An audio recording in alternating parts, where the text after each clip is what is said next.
This is it. I just want to make a video because I'm kind of pumped. I got this sucker home.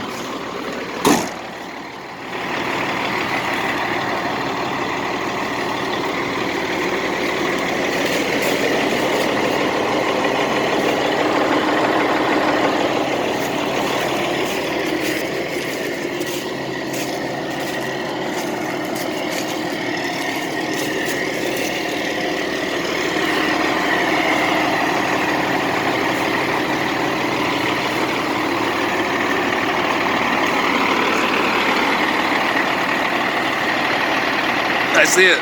It's a 2000 International 9100 with a Spicer RM 9-speed and a Cat C12 with the addition of the tag axle in the rear.